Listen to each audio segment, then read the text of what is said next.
નમસ્કાર, હું છું અલ્પાને. આપ જોઈ રહ્યા છો CB24 ન્યૂઝ. પીએમ મોદીએ દિલ્હીથી વર્ચ્યુઅલી રોજગાર મેળાનો પ્રારંભ કરાવ્યો. પીએમ મોદીએ રોજગાર મેળાની શરૂઆત કરી. 75,000 લોકોને નિમણૂક પત્રો અપાયા. કેન્દ્ર સરકારના વિવિધ મંત્રાલયો અને વિભાગોમાં ભરતી થશે. સરકારી ડિપાર્ટમેન્ટમાં જુદી જુદી પોસ્ટ પર નિમણૂક કરવામાં આવશે. વડાપ્રધાન મોદીએ જણાવ્યું કે દેશના 50 સ્થળે રોજગાર મેળાનું આયોજન થશે. વડાપ્રધાન મોદીનું લક્ષ્યાંક છે કે ડિસેમ્બર 2023 સુધી 10 લાખ નોકરીઓ મળશે. યુવાનોને સમયાંતરે નિમણૂક પત્રો આપવામાં આવશે. સરકાર આ અભિયાન હેઠળ આગામી 18 મહિનામાં આ તમામ ખાલી જગ્યાઓ ભરશે. કેન્દ્રના તમામ વિભાગો આ માટે યુદ્ધના ધોરણે કામ કરી રહ્યા છે. જૂનમાં વડાપ્રધાન નરેન્દ્ર મોદીએ કેન્દ્રના તમામ મંત્રાલયો અને વિભાગોને આ દિશામાં કામ કરવાનો નિર્દેશ આપ્યો હતો. રોજગાર મેળા હેઠળ ભારત સરકારના 38 મંત્રાલયો અને વિભાગોમાં દેશભરમાંથી પસંદગીના યુવાનોની નિમણૂક કરવામાં આવશે. નવા ભરતી કરેલા કર્મચારીઓને કેન્દ્ર સરકારમાં વિવિધ સ્તરે સામેલ કરવા.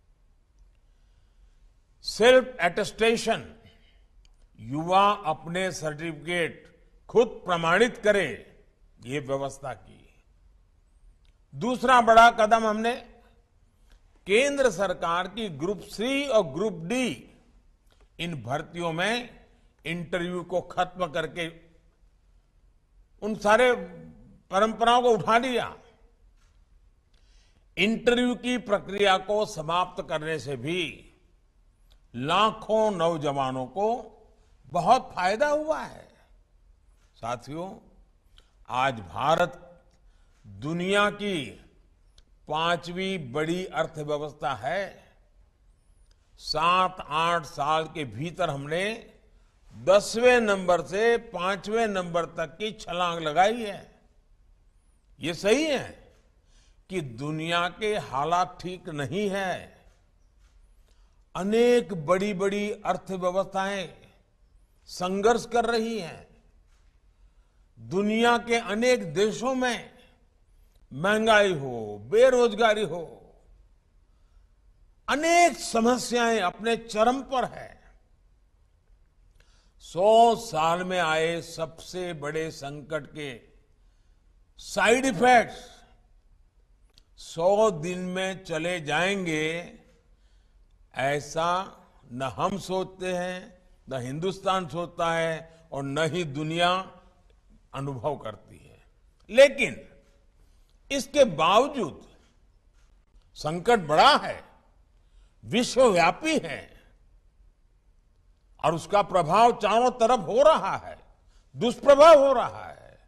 लेकिन इसके बावजूद भारत पूरी मजबूती से लगातार नए नए इनिशिएटिव लेकर के, थोड़ा रिस्क लेकर के भी ये प्रयास कर रहा है कि ये जो दुनिया भर में संकट है उसको से हम हमारे देश को कैसे बचा पाएं, इसका दुष्प्रभाव हमारे देश पर कम से कम कैसे हो. बड़ा कसौटी काल है, लेकिन आप सबके आशीर्वाद से, आप सबके सहयोग से अब तक तो हम बच पाए हैं. ये इसलिए संभव हो पा रहा है क्योंकि बीते 8 वर्षों में हमने देश की अर्थव्यवस्था की उन कमियों को दूर किया है जो रुकावटें पैदा करती थी.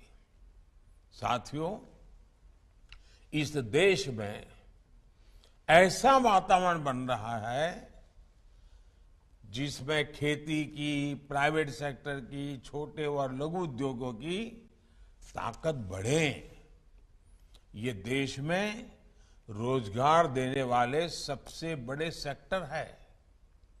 आज हमारा सबसे अधिक बल युवाओं के कौशल के विकास पर है, स्किल डेवलपमेंट पर है. प्रधानमंत्री कौशल विकास योजना के तहत देश के उद्योगों की जरूरतों के हिसाब से युवाओं को ट्रेनिंग देने का एक बहुत बड़ा अभियान चल रहा है.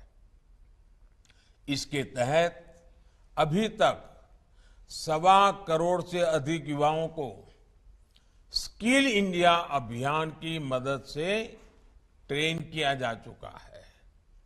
इसके लिए देश भर में कौशल विकास केंद्र खोले गए हैं।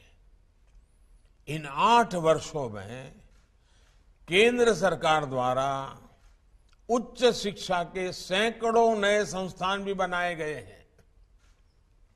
हमने युवाओं के लिए स्पेस सेक्टर खोला है, ड्रोन पॉलिसी को आसान बनाया है ताकि युवाओं के लिए देश भर में ज्यादा से ज्यादा अवसर बढ़े।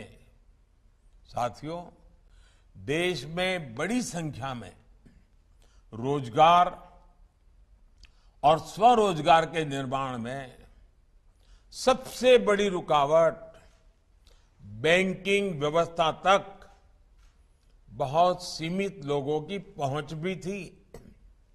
इस रुकावट को भी हमने दूर कर दिया है। मुद्रा योजना ने देश के गांवों और छोटे शहरों में उद्यमशीलता का विस्तार किया है। अभी तक इस योजना के तहत करीब करीब 20 लाख करोड़ रुपए के ऋण दिए जा चुके हैं। देश में स्वरोजगार से जुड़ा इतना बड़ा कार्यक्रम पहले कभी लागू नहीं किया गया।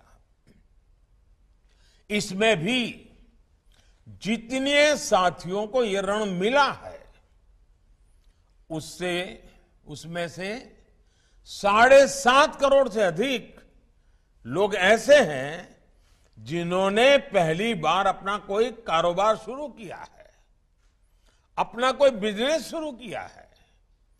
और इसमें भी सबसे बड़ी बात, मुद्रा योजना का लाभ पाने वालों में लगभग 70% लाभार्थी हमारी बेटियां हैं, माताएं बहनें हैं।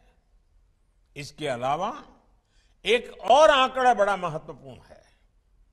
बीते वर्षों में सेल्फ हेल्प ग्रुप से 8 करोड़ महिलाएं जुड़ी हैं, जिन्हें भारत सरकार आर्थिक मदद दे रही है।